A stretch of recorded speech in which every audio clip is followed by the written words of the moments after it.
It started to happen gradually. I would walk into a room and say something, and no one would notice. I would say, "Turn the TV down, please," and nothing would happen. So I would get louder.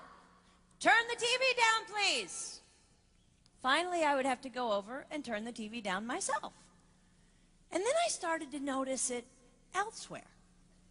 My husband and I had been at a party for about 3 hours, and I was ready to go. I looked over, and he was talking to a friend from work, and I walked over, and he kept right on talking.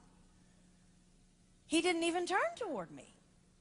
That's when I started to put it together. He can't see me. I'm invisible. I'm invisible. Then I started to notice it more and more. I would walk my son to school, and his teacher would say, "Jake, who's that with you?" And my son would say, "Nobody." Granted, he's just 5, but nobody?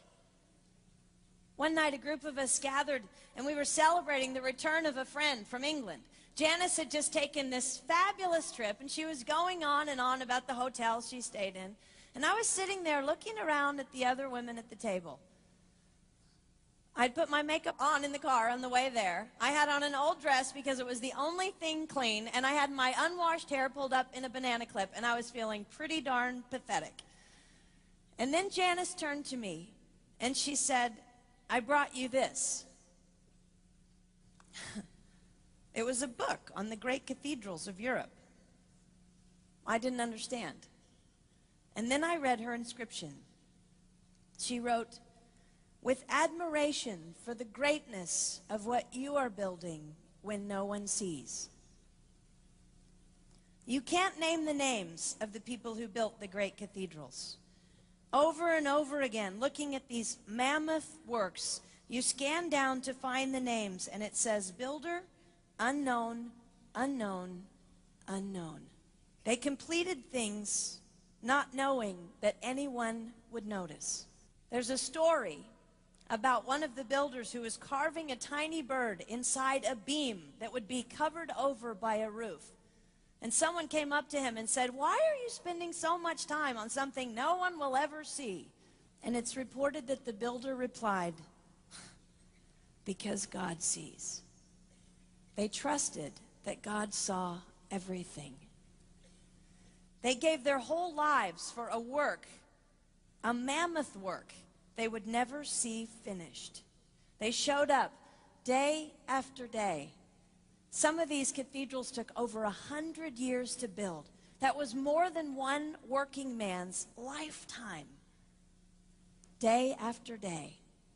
And they made personal sacrifices for no credit.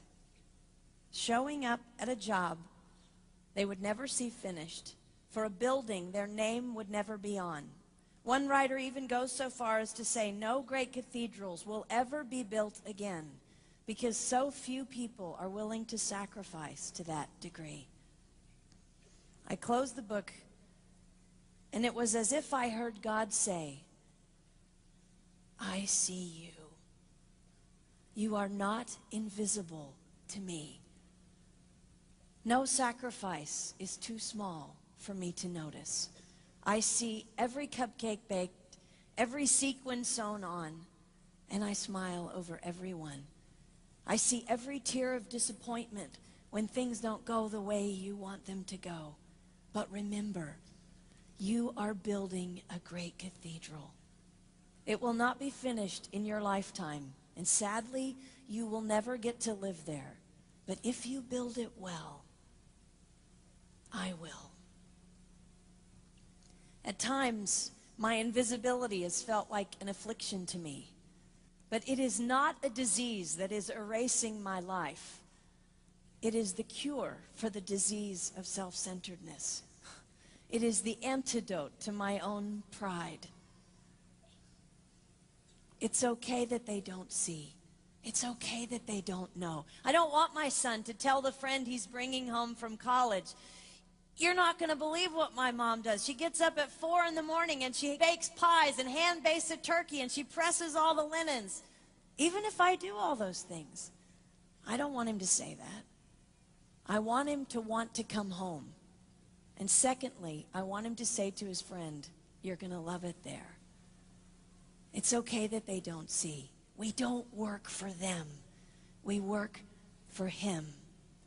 We sacrifice for him. They will never see. Not if we do it right. Not if we do it well. Let's pray that our work will stand as a monument to an even greater God.